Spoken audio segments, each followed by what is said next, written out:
हाँ जी, नमस्कार। आपका वामिका एकेडमी पर स्वागत है। आज का ये वीडियो आपके लिए काफ़ी महत्वपूर्ण है। यानी आज राजस्थान कर्मचारी चयन बोर्ड द्वारा फोर्थ ग्रेड भर्ती परीक्षा 2024 का जो आपका स्क्रूटनिंग फॉर्म है वो एसएसओ आईडी से कब से ऑनलाइन एक्टिवेटेड किया जाएगा उसके बारे में आज नोटिफिकेशन जारी कर दिया गया है। और उसके अलावा बात करेंगे कि जो आपको कौन कौन से प्रपत्र या परफॉर्मेंस तैयार करवाने हैं अभी से, यानी 9 से आपका स्टार्ट हो जाएगा। तो अभी आपके पास में 3 दिन है। तो कौन कौन से प्रपत्र तैयार करवाने हैं, किस प्रकार से तैयार करवाने हैं, यानी नॉन जुडिशल स्टाम्प पेपर क्या होता है उसके बारे में डिटेल से बात करेंगे। तो जो भी साथी चैनल पे नए हैं तो चैनल को सब्सक्राइब करें, वीडियो को लाइक शेयर अवश्य करें ताकि आपको फोर्थ ग्रेड के रिगार्डिंग जो भी न्यूज़ अपडेट है वो तुरंत इस चैनल के माध्यम से मिल सके। तो वीडियो को स्किप ना करें, वीडियो को पूरा देखें, तभी आपके जो भी कन्फ्यूजन्स है वो इस वीडियो को देखने के बाद में कंप्लीट हो जाएंगे। ठीक है फ्रेंड्स, तो स्टार्ट करते हैं। पहले जो ये प्रेस नोट जारी किया गया है वो देख लेते हैं, इसको थोड़ा ब्रीफ में देख लेते हैं कि यानी चतुर्थ श्रेणी कर्मचारी सीधी भर्ती 2024 के बारे में है। तो बोर्ड द्वारा चतुर्थ श्रेणी कर्मचारी सीधी भर्ती 24 में कुल 53,750 पदों पर लगभग 2 गुना, यानी जो वर्टिकल रिजर्वेशन है उसके अंतर्गत तो लगभग 2 गुना कैंडिडेट को यहाँ पे क्वालिफाई किया गया है। और जो आपका हॉरिजॉन्टल यानी क्षैतिज आरक्षण है उसमें आपका 5 से लेकर 10 गुना कैंडिडेट को यहाँ पे क्वालिफाई किया गया है। यानी हॉरिजॉन्टल बोले तो आपका पीएच है, विडो है, डाइवर्स है, स्पोर्ट्स है, एक्स सर्विसमैन है, इनको 5 से लेकर 10 गुना कैंडिडेट को क्वालिफाई किया गया है। तो अभ्यर्थियों को पात्रता जांच एवं दस्तावेज सत्यापन हेतु सूचीबद्ध किया गया है। इन अभ्यर्थियों से विस्तृत ऑनलाइन आवेदन सह परिरीक्षा फॉर्म यानी स्क्रूटिनी फॉर्म भरने हेतु दिनांक 9 फरवरी 26 से लेके 23 फरवरी, ये महत्वपूर्ण है। यानी जो आपका लिंक ओपन किया जाएगा वो 9 फरवरी 2026 से लेके 23 फरवरी 2026 तक ये डेट दी गई है। ठीक है, तो इन दिनों के भीतर भीतर आपको अपने एसएसओ आरडी के माध्यम से लॉगिन करना होगा। किस प्रकार से करना है वो अभी बात करेंगे। ठीक है, तो आपको विशेष रूप से ध्यान रखना है कि अपना जो भी डॉक्यूमेंट्स है अभी प्रपत्र कौन कौन से किस प्रकार से तैयार करवाने हैं वो अभी आपको बताएंगे। तो इन जो भी आपके सामने अभी 3 दिन बाकी है, तो इन 2-3 दिन में आप अपना प्रपत्र तैयार जल्दी से जल्दी करवाएं। हो सकता है इसके बाद में, जहाँ तक पॉसिबिलिटी यह है कि 23 फरवरी से लगभग 5-7 दिन आपको और मिलेंगे, डेट एक्सटेंड होगी क्योंकि अभ्यर्थियों की संख्या इसमें काफ़ी ज़्यादा है, सर्वर की प्रॉब्लम भी हो सकती है। तो आप 23 फरवरी 2026 को मद्देनजर रखते हुए अपनी तैयारी जारी रखनी है आपको। 23 फरवरी 26 तक लिंक खोला गया है। अतः दस्तावेज सत्यापन हेतु सूचीबद्ध अभ्यर्थी, यानी ये लिंक दिया जाएगा, पर विस्तृत आवेदन सह परिरीक्षा फॉर्म या डिटेल्ड फॉर्म कब स्क्रूटिनी फॉर्म को वह आवश्यक दस्तावेज के साथ भरा जाना सुनिश्चित करना है। अब आपको क्या करना है कि जो प्रपत्र भी बात करेंगे उन प्रपत्रों, पहले तो प्रपत्र तैयार करवाने हैं आपको, उसके बाद में आपको जो स्क्रूटनी फॉर्म भरना है उसमें आपको पूरी डिटेल मेंशन करनी होगी। और जो प्रपत्र है वो आपको यानी कंप्लीट करने के बाद में आपको अपलोड करवाने हैं, और साथ में जो आपके एजुकेशन क्वालिफिकेशन है वो अपलोड करवानी है। और उसके अलावा आपके अटेस्टेशन फॉर्म होता है वो भी आपको पूरा भर के उसको अपलोड करवाना है 2 प्रतियों में। उसके बारे में नेक्स्ट वीडियो में सेपरेट बात करेंगे क्योंकि इसमें वीडियो थोड़ा लंबा हो जाएगा तो आपके लिए बोरिंग हो जाएगा। तो अटेस्टेशन फॉर्म के बारे बारे में नेक्स्ट वीडियो में बात करेंगे। तो इसके बाद विस्तृत ऑनलाइन आवेदन पत्र पर भरने का कोई अवसर प्रदान नहीं किया जाएगा, तो आपको विशेष रूप से ध्यान रखना है। और इसके अलावा पात्रता जांच एवं दस्तावेज सत्यापन हेतु विस्तृत कार्यक्रम दिशा निर्देश संबंधित, यानी जैसे आपका एसओसी आरडी का से आपका जो स्क्रूटनी फॉर्म भरना है वो कंप्लीट हो जाएगा, तो आपका जो नोडल विभाग है माध्यमिक शिक्षा विभाग यानी बीकानेर, आपका डॉक्यूमेंट्स वेरिफिकेशन का कार्य करेगा। तो वो ही बताएगा कि आपको किस अभ्यर्थी का किस दिन डॉक्यूमेंट्स वेरिफिकेशन होगा, कहाँ पे होगा, और क्या संभाग वाइज किया जाएगा या बीकानेर में किया जाएगा, वो डिटेल आपको उस समय दी जाएगी। तो आपको डिपार्टमेंट की वेबसाइट को चेक करते रहना है, लेकिन इसमें अभी समय लगेगा। तो लगभग लास्ट मार्च से स्टार्ट हो सकते हैं या अप्रैल तक स्टार्ट होने की पॉसिबिलिटी है, तो अभी यह आगे की बात है। और जो वेरिफिकेशन होगा आपका माध्यमिक शिक्षा विभाग द्वारा होगा, तो अभ्यर्थियों को सलाह दी जाती है कि वे संबंधित विभागीय बोर्ड की वेबसाइट का नियमित अवलोकन आपको करते रहना है। तो ये तो बेसिक जो प्रेस नोट जारी किया गया उसके बारे में बात कर चुके हैं। अब यहाँ पे बात करेंगे कि आपके जो कौन कौन से प्रपत्र है किस प्रकार से आपको तैयार करवाने हैं, और उनको देखते हैं फ्रेंड्स। ये आपके लिए बहुत ही महत्वपूर्ण है। तो इसमें जो भी आपका पहले कई भर्तियों में अलग प्रपत्र थे, यानी लगभग प्रपत्र तो ये सेम ही है, लेकिन इसमें थोड़ा अन्य भर्तियों की अपेक्षा प्रपत्र कम में माने जा रहे हैं। यानी इसमें आपको 13 प्रपत्र तैयार करने हैं। कितने करने हैं, यानी 13 जो परफॉर्मेंस दे रखे हैं उसके अकॉर्डिंग आपको तैयारी करनी है। अब इसमें आपके सामने कन्फ्यूजन है, क्या सभी अभ्यर्थियों को 13 प्रपत्र तैयार करने हैं, तो मैं आपको बता देना चाहता हूँ कि इसमें सभी अभ्यर्थियों को 13 प्रपत्र तैयार नहीं करने हैं। अभी वो कंडीशन आएगी किस अभ्यर्थी को कौन सा परफॉर्मा तैयार करवाना है और कौन अभ्यर्थी है जिसको इस परफॉर्मा को तैयार करवाने की आवश्यकता नहीं है। ठीक है, तो लगभग आपको 7-8 प्रपत्रों की आवश्यकता पड़ेगी। अभी इनको वन बाई वन देखेंगे कि कौन कौन से प्रारूप है, किस प्रकार से आपको तैयार करवाने हैं। ठीक है, देखिए फर्स्ट बात करते हैं। पहले तो आपको फ्रेंड्स क्या करवाना है, यानी चरित्र प्रमाण पत्र यानी करेक्टर सर्टिफिकेट आपको तैयार करवाना है। यानी जो आपका परफॉर्मा दे रखा है जिसमें फर्स्ट नंबर का है, चरित्र प्रमाण पत्र आपको तैयार करवाने हैं। जैसे अभी आपका पटवार का था, वीडियो का था, वहाँ चालक भर्ती परीक्षाएं है आदि है, उनमें जो आपके चरित्र प्रमाण पत्र थे वो भी तैयार करवाए गए हैं। तो उसमें तो इसमें बता रखा था कि उसको जो चरित्र प्रमाण पत्र है वो आपको 2 प्रतियों में तैयार करवाने थे, लेकिन इसमें जो अभी आज डाला गया है वेबसाइट पर, तो इसमें इस प्रकार से नहीं बता रखा है कि आपको कितनी प्रतियों में अपना जो करेक्टर सर्टिफिकेट है वो तैयार करवाना है। तो आप उसमें कोई दोहराई वाली बात नहीं है, कोई दिक्कत वाली बात नहीं है, आप 2 प्रतियों में इसको तैयार करवा सकते हैं। कि एक्स्ट्रा रहेगा तो आपको कोई दिक्कत नहीं आएगी। अगर आप एक बनाते हैं अनावश्यक के बाद में बोल देते हैं कि तो आपको 2 की आवश्यकता है, तो आप 2 बना लेना, इसमें कोई दिक्कत वाली बात नहीं है। अब चरित्र प्रमाण पत्र किस प्रकार से बनवाना है, आपको कहाँ पे मिलेगा, ये परफॉर्मा कहाँ रहता है, तो या तो आप जो परफॉर्मा दे रखा है वेबसाइट पर से इसका प्रिंट आउट लेके आप निकाल सकते हैं, या इसके अलावा जो स्टेशनरी की मार्केट्स में शॉप होती है वहाँ पे जाके आप 1-2 रुपये का आएगा, वहाँ से 2 पेज आप प्रिंटेड आता है, वहाँ से परचेज कर सकते हैं। और किस प्रकार से इसमें जो लैंग्वेज होती है वो लगभग लिखी होती है उसमें भी। तो इसमें अगर आप मार्केट से लाते हैं लगभग उसमें भी वो सेम लैंग्वेज आती है, और कोई गुडिस भी चेंज होती है उससे कोई फर्क नहीं पड़ता है।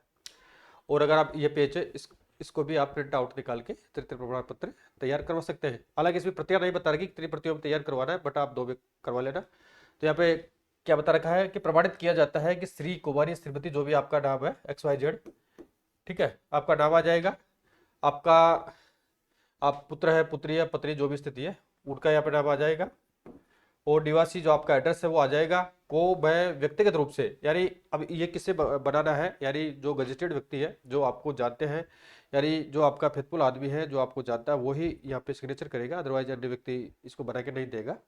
तो जैसे वो आपको 10 वर्षों से जानता है या 5 वर्षों से जानता है, 6 महीने से जानता है, 1.5 साल से जानता है, वो उसका सब्जेक्ट है वो यहाँ पे भर देगा, आपको भरने की आवश्यकता नहीं है।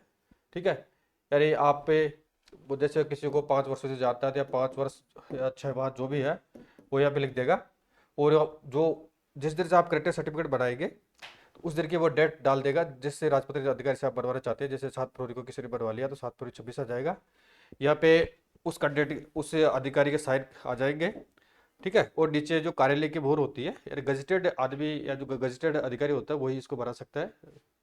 राजकीय या केंद्र सरकार की जो भी सेवा के कर्मचारी अधिकारी है उनसे आप इनको गजेटेड ऑफिसर के माध्यम से अटेस्टेड करवाना है, तो यहाँ पे कार्यालय की मोहर यानी सील लग जाएगी। ठीक है, इस प्रकार से आपकी ये तैयार हो जाएगा। 2 प्रतियों में आप तैयार करवा लेना, इसको इसमें बता नहीं रखा है बट आपको 2 प्रतियों में तैयार करवाना है। अब इसके अलावा ये महत्वपूर्ण है यानी वो तो बिल्कुल नॉर्मल था, यानी सामान्य घोषणा पत्र है आपको किस प्रकार से तैयार करवाना है। तो इसमें 50 रुपए के नॉन जुडिशियल स्टाम्प पेपर में नोटरी द्वारा सत्यापित करवाना है। अब इसमें कई सारे स्टूडेंट कंफ्यूजन हो रहे हैं कि नॉन जुडिशियल स्टाम्प पेपर क्या होता है, नोटरी पब्लिक क्या होता है। तो आपको कोई दिक्कत वाली बात नहीं है कि आपके आसपास में अगर किसी के आसपास में कोई जिला मुख्यालय हो, कलेक्ट्री हो, या इसके अलावा आपका जो तहसील कार्यालय होता है, SDM कार्यालय होता है, वहाँ पे हजारों की तादाद में यानी कई सारे वकील लोग होते हैं।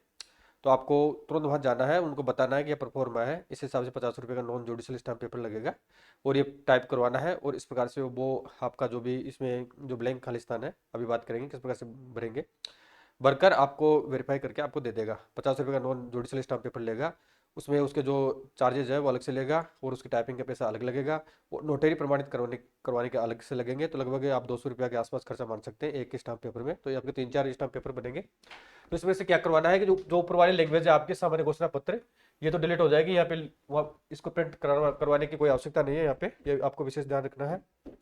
और इसमें मैं आएगा, मैं में कैंडिडेट का नाम आ जाएगा, XYZ जो भी नाम हो, उसके पिता पुत्र पत्नी जो भी नाम इसमें आ जाएगा। और रोल नंबर जो भी आपके एग्जाम के रोल नंबर है वो एग्जाम के रोल नंबर इसमें आ जाएंगे। और जो जब आपने एग्जाम फॉर्म फिलअप किया था उस समय जो एप्लीकेशन आईडी है, ठीक है, एप्लीकेशन आईडी है वो यहाँ पे आ जाएगी।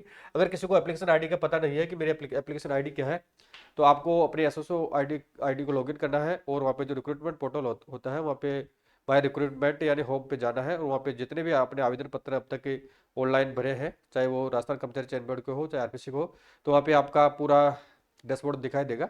तो जो चतुर्थ श्रेणी का जो आपको जो फॉर्म दिखेगा वहाँ पे जाके अपना एप्लीकेशन फॉर्म देख के आप वहाँ पे एप्लीकेशन आईडी ढूंढ सकते हैं। अगर किसी को याद नहीं है तो ये आपके लिए, अगर किसी को याद है तो कोई दिक्कत वाली बात नहीं है, जो आपका परमिशन लेटर है उसमें लिखा हुआ है, ठीक है।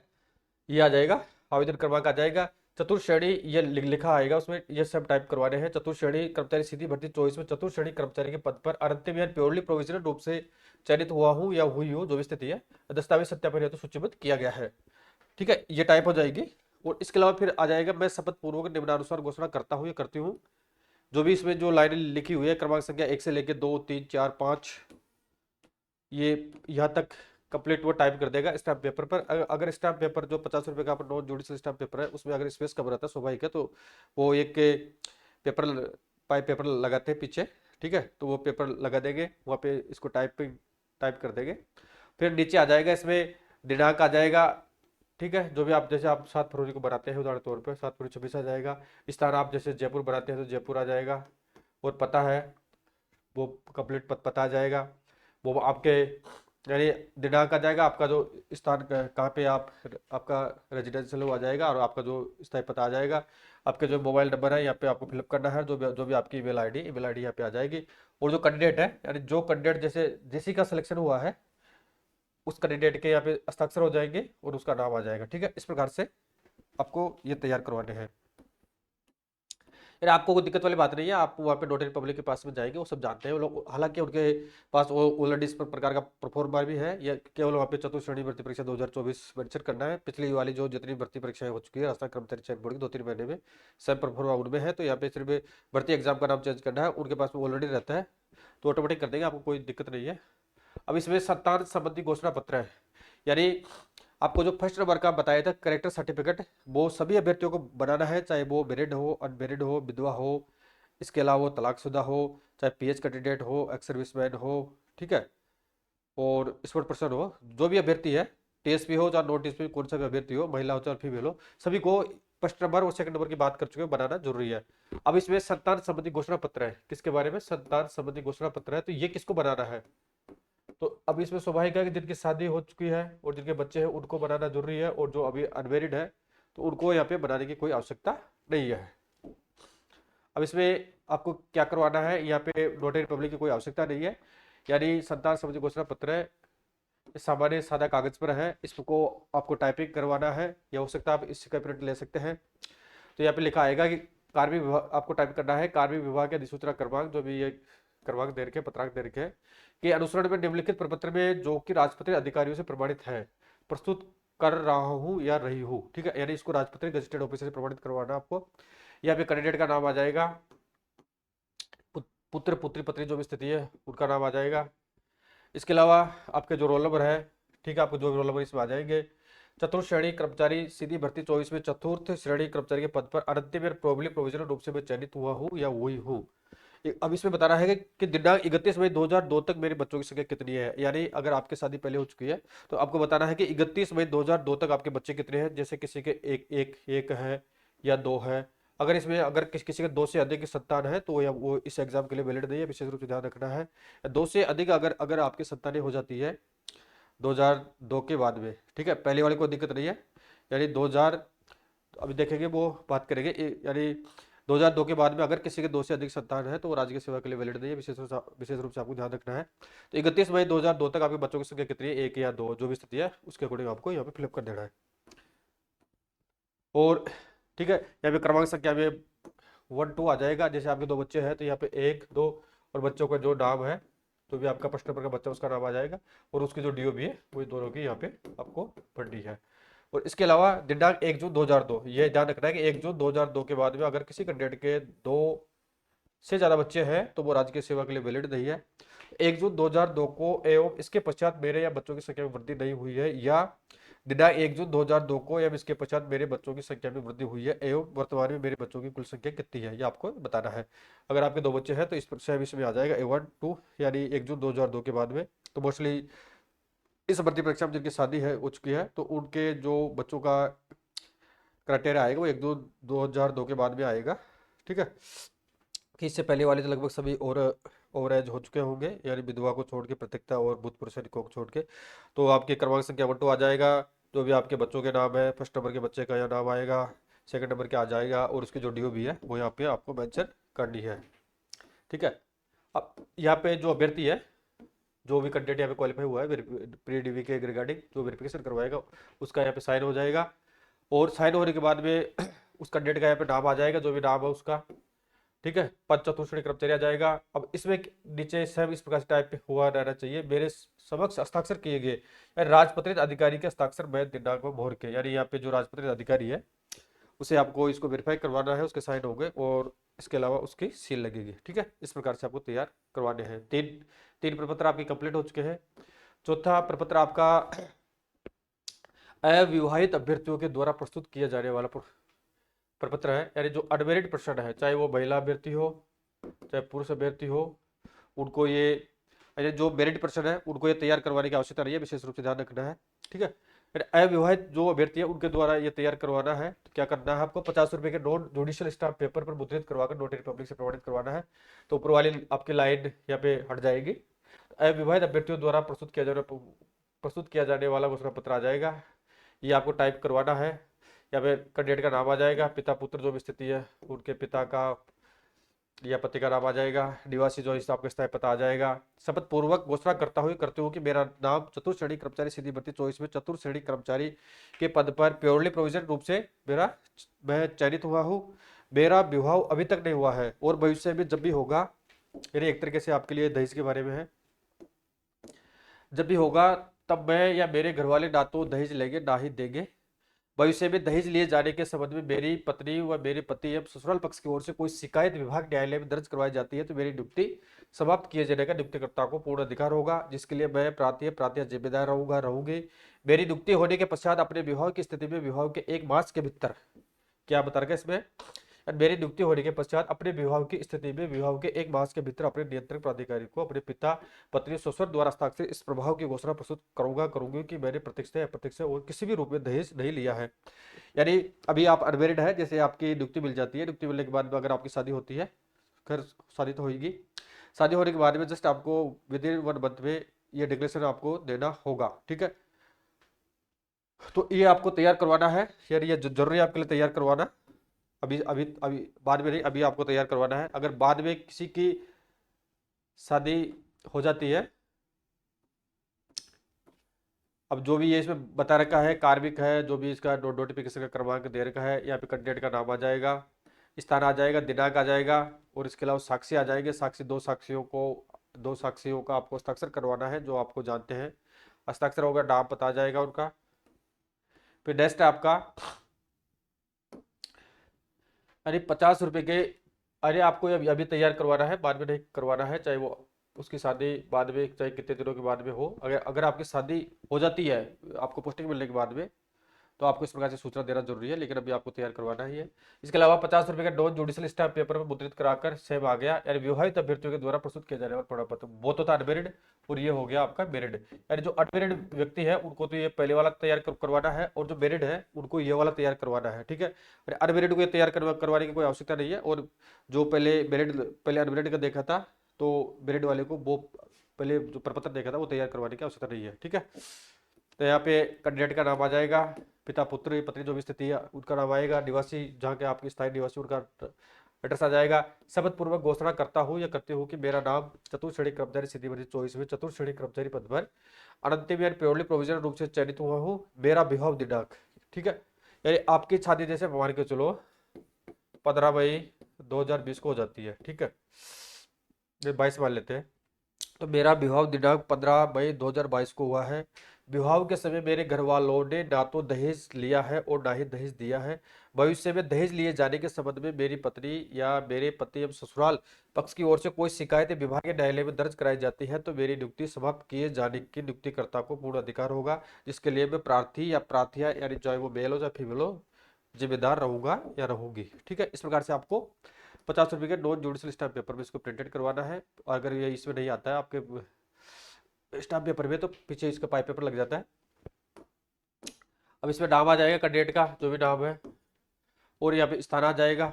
ठीक है, दिनांक आ जाएगी। अब यहाँ पे आपको क्या करवाना है, यहाँ पे जो जो भी अभ्यर्थी है, अगर महिला अभ्यर्थी है, ठीक है, तो महिला अभ्यर्थी का ससुर का नाम आ जाएगा, और अगर पुरुष अभ्यर्थी है तो पुरुष अभ्यर्थी के ससुर का यहाँ पर नाम आ जाएगा, यानी उनका हस्ताक्षर हो गए, नाम हो गए, उनको पता आ जाएगा, ठीक है। और इसी तरीके से अभ्यर्थी के पिता, जो भी अभ्यर्थी का पिता है उसका नाम आएगा, पता आएगा।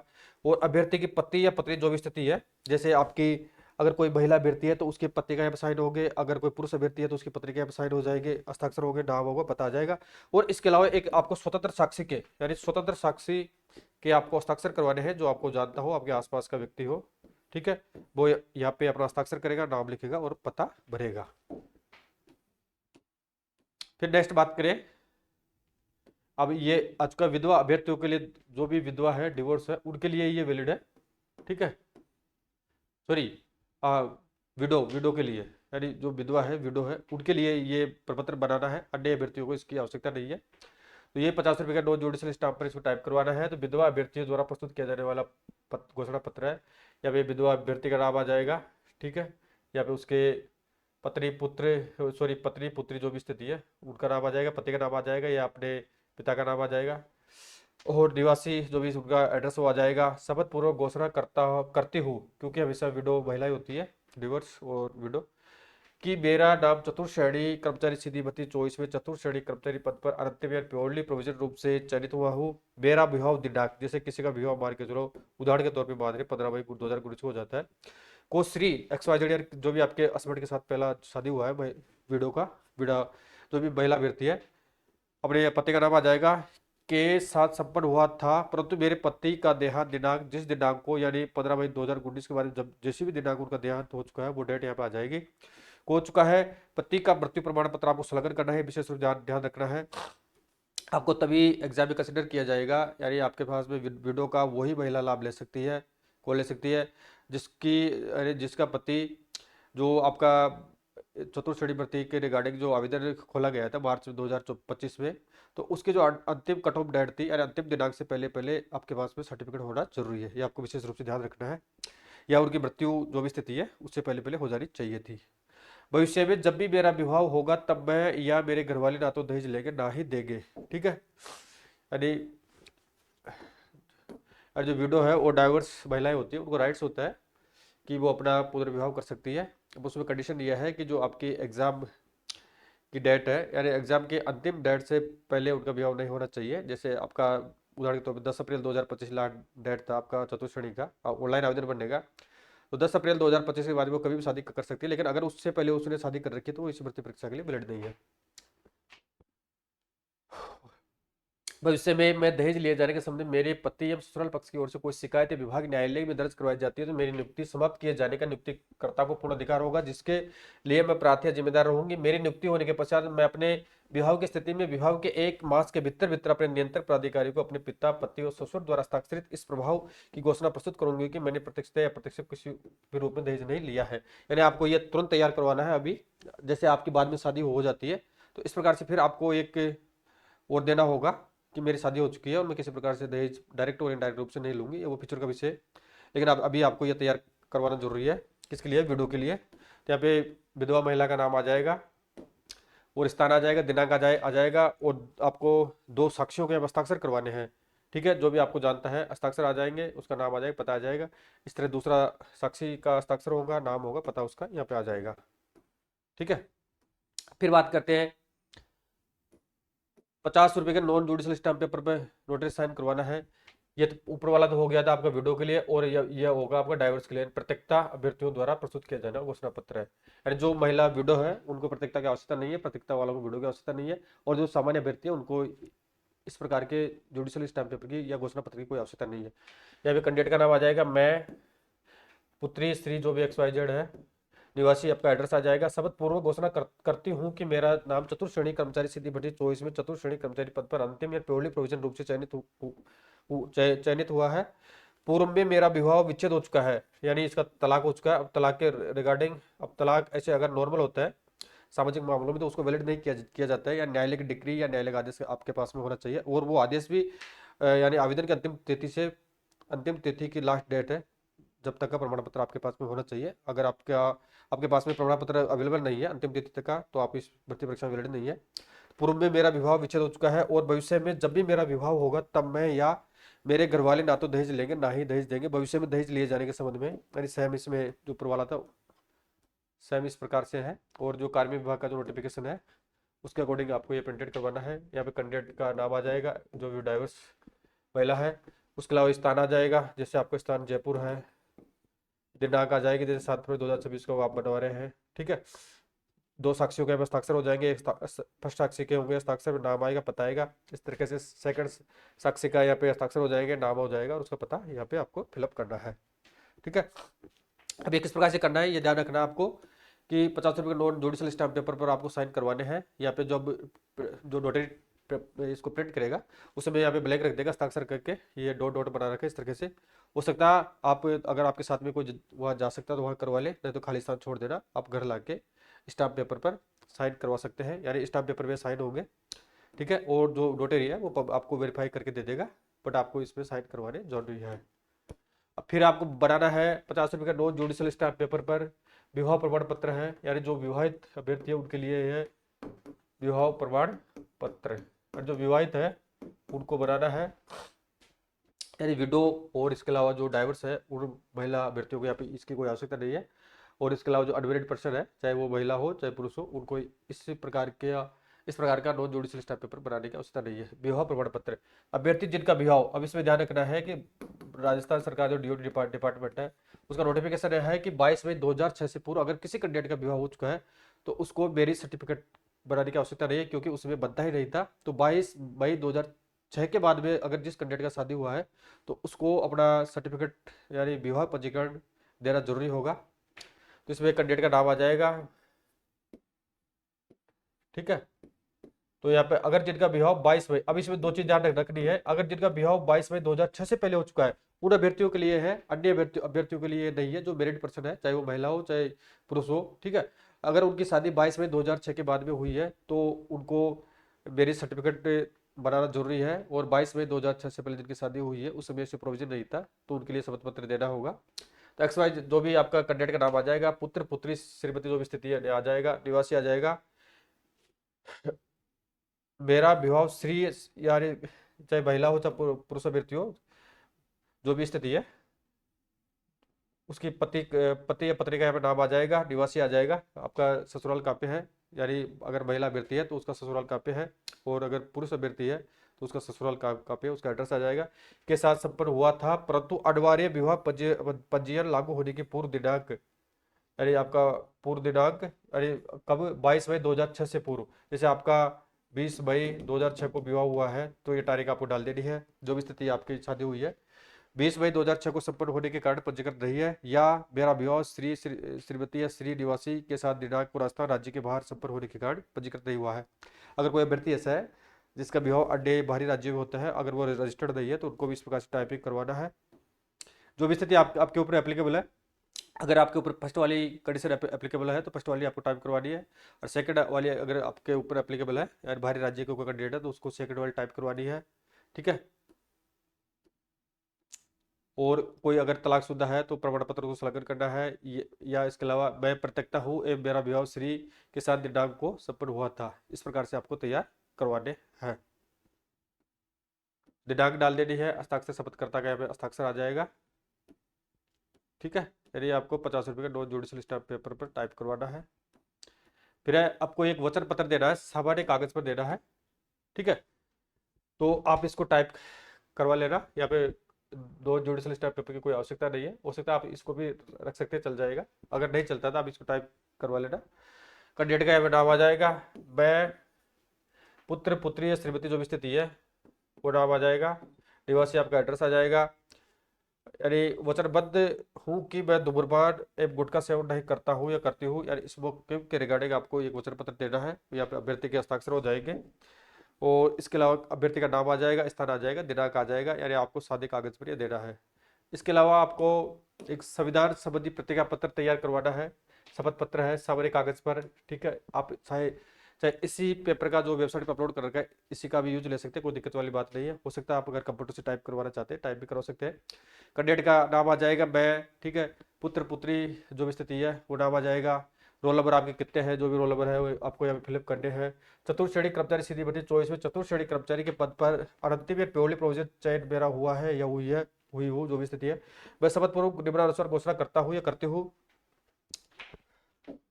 नेक्स्ट है, मैं शपथ लेता हूँ या लेती हूँ कि सत्यनिष्ठा से प्रतिज्ञा करता हूँ या करती हूँ कि भारत और विधि द्वारा स्थापित यानी स्थापित भारत के संविधान के प्रति श्रद्धा और सच्ची निष्ठा रखूंगा रखूंगी। मैं भारत की प्रभुता और अखंडता अक्षुण्ण रखूंगा या रखूंगी तथा मैं अपने पद के कर्तव्यों का राजभक्ति, ईमानदारी और निष्पक्षता से पालन करूंगा करूंगी। अतः ईश्वर मेरी सहायता करे। अभ्यर्थी के यहाँ पे हस्ताक्षर हो जाएंगे और इसके अलावा यहाँ पे स्थान आ जाएगा। ठीक है, जिस स्थान से आप बिलोंग करते हो आपका यहाँ पे डेट आ जाएगी।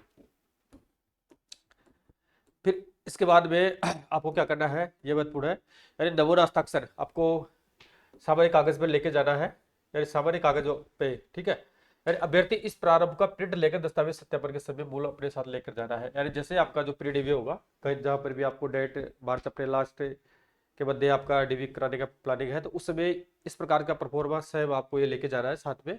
ठीक है, अब उसमें क्या होगा, अगर इसमें हो सकता है जब परीक्षा फॉर्म आपका 3 दिन में भरा आएगा, उसमें अगर भरा आता है तो शायद मेरे हिसाब से अपलोड होगा, तो आपको पहले से भी आप इसको तैयार रख सकते हैं और एक खाली ब्लैंक पेज और ले लेना, उस समय आप इसको आपको जो डीबी होगा वो आकर लेके जाना है। तभी से आप इसको भर भर के तैयार रखें। जो परीक्षा फॉर्म में आपको ऑनलाइन डॉक्यूमेंट्स अपलोड करने होंगे तो हो सकता है इसको कराया जा सकता है। तो अभ्यर्थी का नाम आ जाएगा, जो भी अभ्यर्थी का नाम है। इसके अलावा रोल नंबर आ जाएंगे, जो भी आपके रोल नंबर है। दस्तावेज सत्यापन की दिनांक, समय, दल संख्या। ठीक है, ये इसको ब्लैंक छोड़ना है आपको। तो उस समय जब जहाँ भी आपका डीवी होगा उस समय आपको पता लग जाएगा। जैसे अब इसमें पता कैसे लगेगा आपको, दस्तावेज शायद ये अपलोड नहीं होगा मेरे हिसाब में परीक्षा फॉर्म पर, आपको उसी समय जब आपका डीवी होगा उस समय लेके जाना होगा। तो दस्तावेज सत्यापन की दिनांक में जैसे आपका लिस्ट जारी की जाएगी तो उसमें पता लग जाएगा किस दिनांक को आपका डॉक्यूमेंट वेरिफिकेशन है, समय क्या है, वो दल संख्या आपकी क्या है, वो सब उसमें मेंशन होगा। तो आपको बढ़ना है ये उस समय बढ़ना है जब आपका डीवी होगा। ठीक है, अब इसकी कोई आवश्यकता नहीं है मेरे समझ तक। चतुर्थ श्रेणी कर्मचारी सीधी भर्ती 24 में, यानी इस समय आपको लेके जाना है, अलग से टाइप करवाने की कोई आवश्यकता नहीं है, वेबसाइट से अपलोड करके डाउनलोड करके। चतुर्थ श्रेणी कर्मचारी सीधी भर्ती 24 में चतुर्थ श्रेणी कर्मचारी के पद हेतु हुई भर्ती परीक्षा में दस्तावेज सत्यापन हेतु सूचीबद्ध हुआ हूँ या हुई हो, बोर्ड द्वारा निर्धारित किए गए वाक्य मेरे द्वारा अपनी हस्तलिपि में स्वयं लिखकर, यानी आपकी जो भी हैंड राइटिंग है लिखकर प्रस्तुत कर रहा हूँ या कर रही हूँ। मेरी पहचान सत्यापित करने के लिए आवश्यकता पड़ने पर बोर्ड द्वारा मेरी हस्तलिपि के इस नमूने का उपयोग किए जाने हेतु मैं सहमत हूँ। मेरी हस्तलिपि निम्न प्रकार है। ठीक है, इसे 2 प्रकार से आप तैयार करनी है, एक तो आपका हिंदी में होगा, ठीक है, आपकी राइटिंग, और एक आपकी इंग्लिश में होगी। ठीक है, आपकी मैचिंग की जाएगी, जो जैसे आपने ओवरशीट में फिलअप किया था आपके ओटीआर में आपकी राइटिंग है और ये राइटिंग है, आपकी तीनों मैच की जाएगी, अगर कोई फर्जी अभ्यर्थी तो नहीं है।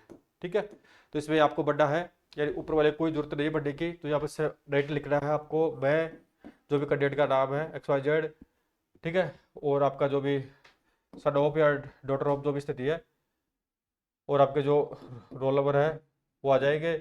आवेदन क्रमांक आपका यहाँ पे आ जाएगा।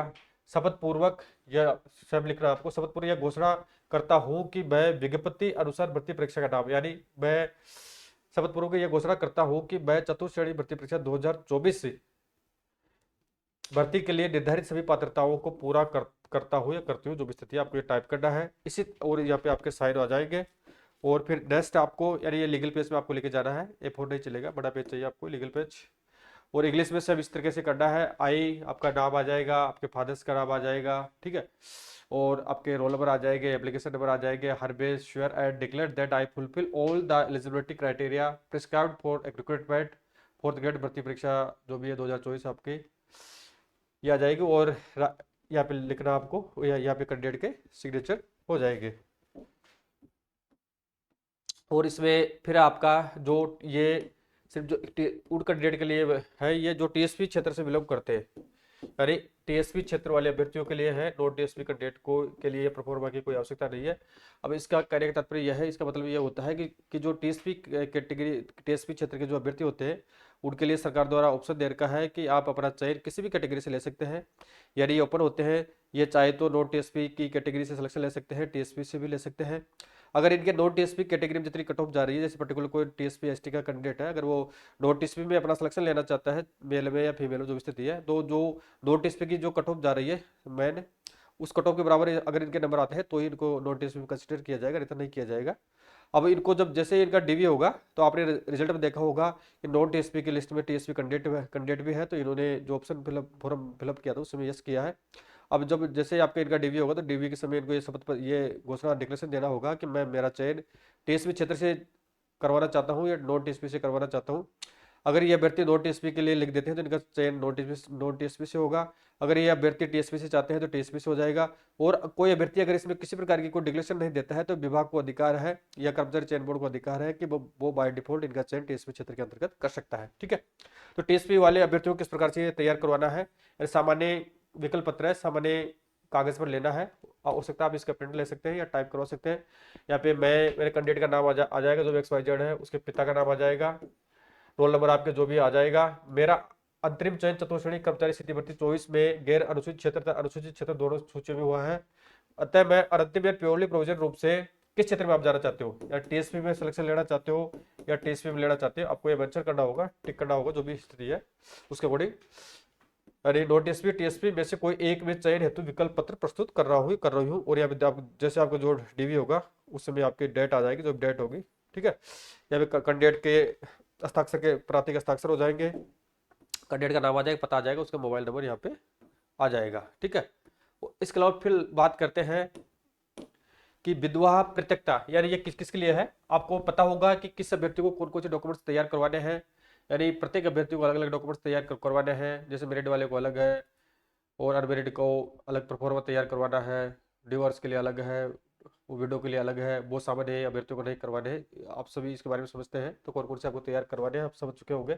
विधवा पृथकता अभ्यर्थियों द्वारा पुनर्विवाह किए जाने या नहीं किए जाने के संबंध में फोटोयुक्त स्व हस्ताक्षरित घोषणा पत्र सामान्य कागज पर देना है, सामान्य कागज पर देना है। आप चाहे तो इसका प्रिंट ले सकते हैं। यानी 80 महिला अभ्यर्थी, वो विडो हो या डिवोर्स है, के द्वारा पुनर्विवाह किए जाने या नहीं किए जाने के संबंध में फोटोयुक्त आपको घोषणा पत्र देना है। यहाँ पे अभ्यर्थी की फोटो, महिला अभ्यर्थी की फोटो लग जाएगी, उसमें फिर आपको नाम लिखना है, यानी शादी कागज पर कैंडिडेट का, महिला अभ्यर्थी का नाम आ जाएगा, पुत्र पुत्री जो भी स्थिति है। ठीक है, पुत्र की कोई आवश्यकता नहीं पड़ेगी, पुत्री आएगी यहाँ पे, जो भी उनके पिताजी का नाम है। निवासी, शपथ पूर्वक घोषणा करते हो कि मेरा नाम चतुर्थ श्रेणी कर्मचारी सीधी भर्ती 24 में चतुर्थ श्रेणी कर्मचारी पद पर अंतिम या प्योरली प्रोविजन रूप से चयनित हुआ है। मैं शपथ पूर्वक घोषणा चयनित हुई हूँ आता है यहाँ पे, ये पता नहीं किस प्रकार से कर रखा है इन्होंने। मैं शपथ पूर्वक घोषणा करती हूँ कि आज दिनांक तक पुनर्विवाह नहीं हुआ है। ठीक है, तथा भविष्य में विवाह होने पर एक माह में विभाग को अवगत करवा दूंगी। जैसे इनका शादी हो जाता है, आपको पोस्टिंग मिलने के बाद में, तो डिपार्टमेंट को सूचित करना आपकी जिम्मेदारी है। यहाँ पे अभ्यर्थी का हस्ताक्षर आ जाएंगे। ठीक है, तो इस वीडियो के माध्यम से फ्रेंड्स आपके जो आज राजस्थान कर्मचारी चयन बोर्ड द्वारा 13 प्रपत्र डाले गए हैं, जिसमें 13 प्रपत्रों के बारे में डिटेल से बात कर चुके हैं कि किस प्रकार से आपको तैयार करवाना है, किस प्रकार से टाइपिंग करवानी है इनकी, कौन कौन से प्रपत्र में आपके 50 रुपये का नॉन जुडिशियल स्टाम्प पेपर लगेगा, उसके बारे में डिटेल से बात कर चुके हैं। सादा कागज पर आपको कौन कौन से प्रपत्र तैयार करवाने हैं, किस प्रकार से तैयार करवाने हैं, यानी ये तो आपके प्रपत्र हो गए। अब आपका जैसे 9 फरवरी से लिंक ओपन किया जाएगा, जिसमें जो प्रपत्र बताए हैं वो डिपेंड करेगा कि कैंडिडेट की कैटेगरी क्या है, यानी वो मैरिड है, अनमैरिड है, विधवा है या डिवोर्स है। ठीक है, जो भी स्थिति है उसके अकॉर्डिंग आपको परीक्षा फॉर्म के साथ में ऑनलाइन आप जब फॉर्म फिलअप करेंगे उसमें आपको ये डॉक्यूमेंट्स अपलोड करने हैं। और इसके अलावा नेक्स्ट वीडियो में जो आपका अटेस्टेशन फॉर्म होता है, ठीक है, यानी अटेस्टेशन फॉर्म होता है जो आपका पुलिस डॉक्यूमेंट्स वेरिफिकेशन होगा उसमें काम आएगा, तो उसके बारे में नेक्स्ट वीडियो में कल ही बात करेंगे। सुबह मैं वीडियो सुबह अपलोड कर दूंगा, आपको बता दूंगा किस प्रकार से आपको अटेस्टेशन फॉर्म तैयार करना है, जिसमें आपको उसको 2 प्रतियों में तैयार करना होगा। किसमें करना होगा? 2 प्रतियों में आपको तैयार करवाना होगा। और जब आपका SSO ID के माध्यम से 2 फरवरी से जब लिंक ये ओपन किया जाएगा, उसमें भी आपको जो आपका अटेस्टेशन फॉर्म है वो भी आपको 2 प्रतियों में तैयार करके उसको भी आपको अपलोड करवाना जरूरी है। यानी एक तो आपके जो 13 प्रपत्र है ये आपके अपलोड होंगे, जो भी कैंडिडेट है उसकी कैटेगरी के अकॉर्डिंग अपलोड होंगे। जरूरी नहीं है कि प्रत्येक अभ्यर्थी का 13 अपलोड होगा, किसी के कम होंगे, किसी के ज़्यादा होंगे, जो भी स्थिति है उसके अकॉर्डिंग आप लोग इसके बारे में समझ चुके होंगे। उसके अलावा जो भी आपकी एजुकेशन क्वालिफिकेशन है, आपका 10th का सर्टिफिकेट, मार्कशीट, 12th का मार्कशीट सर्टिफिकेट, आपका ग्रेजुएशन का, आपका PG का, अगर आपने कोई RSIT कर रखा है उसका, उसके अलावा आपका कोई डिप्लोमा का सर्टिफिकेट है, मार्कशीट है, एक्सेट्रा जो भी आपकी क्वालिफिकेशन है वो आपको वहाँ पे फिलअप करना है और उसको अपलोड करवाना है।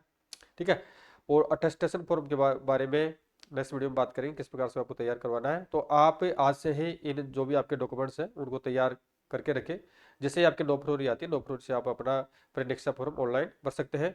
और जो आपके डॉक्यूमेंट्स आप अपलोड करेंगे, तैयार करवा रहे हैं आप लोग, तो इनको आपको सुरक्षित रखना है। ठीक है, और जब आपका प्री-DV के रिगार्डिंग जब आपका वेरिफिकेशन होगा तो उस समय ये डॉक्यूमेंट्स आपको साथ में लेके जाने होंगे ओरिजिनल। और आपकी ओरिजिनल मार्कशीट, आपकी जो क्वालिफिकेशन है, एजुकेशन, वो साथ में लेके जाने हैं, उनकी प्रतियां साथ में लेके जानी है। और उसके अलावा जो परीक्षा फॉर्म में कि आपकी, जैसे आप अपलोड फॉर्म फिलअप कर देंगे तो उसका प्रिंट आपको लेना है, ठीक है। और उसके अलावा जो आपका अटेंशन फॉर्म है, उसका नेक्स्ट वीडियो में बात करेंगे किस प्रकार से उसको फिलअप करना है। वो आपको पूरा कंप्लीट तैयार करके उसमें गजेटेड अधिकारी को साइन होंगे, वो तैयार होगा, वो भी अपलोड होगा। अपलोड होने के बाद में उसका प्रिंट भी लेना है। और साथ में जब आपका डीवी होगा तो उससे भी आपको परीक्षा फॉर्म के साथ में आपका अटेंशन फॉर्म भी 2 प्रतियां में लेके जाने हैं, आपके डॉक्यूमेंट्स भी लेके जाने हैं, ओरिजिनल उसकी प्रतियां भी लेके जानी है, फोटो भी लेके जानी है। और आपका आधार आईडी कार्ड भी आपको साथ में लेके जाना है, ठीक है। अगर किसी भी साथी को किसी प्रकार की क्यूरीज हो तो मुझे कमेंट करके बताएं, ठीक है। और नेक्स्ट वीडियो में अटेस्टेशन फॉर्म के बारे में बात करेंगे। धन्यवाद। और फ्रेंड्स, आपके लिए एक न्यूज है कि आज यानी 6 फरवरी 2026 को आपका फोर्थ ग्रेड का यानी रिवाइज रिजल्ट आने की पूरी पूरी पॉसिबिलिटी है। तो जल्द आपका रिजल्ट घोषित कर दिया जाएगा, या जस्ट आने वाला होगा या आ चुका होगा। अभी मैं वीडियो बना रहा हूँ तो अभी तक तो आया नहीं था, लेकिन जस्ट आने वाला है। तो इसमें ज़्यादा इफेक्ट नहीं आएगा। इसमें सेकंड पारी वाले अभ्यर्थियों को ही थोड़ा चेंजिंग होगा, लेकिन मेरिट है, वो मेरिट सभी अभ्यर्थियों की प्रभावित होने की पॉसिबिलिटी है, ठीक है। तो जैसे रिजल्ट आता है, रिजल्ट के बारे में नेक्स्ट वीडियो में या सेपरेट वीडियो में बात करेंगे। Thank you.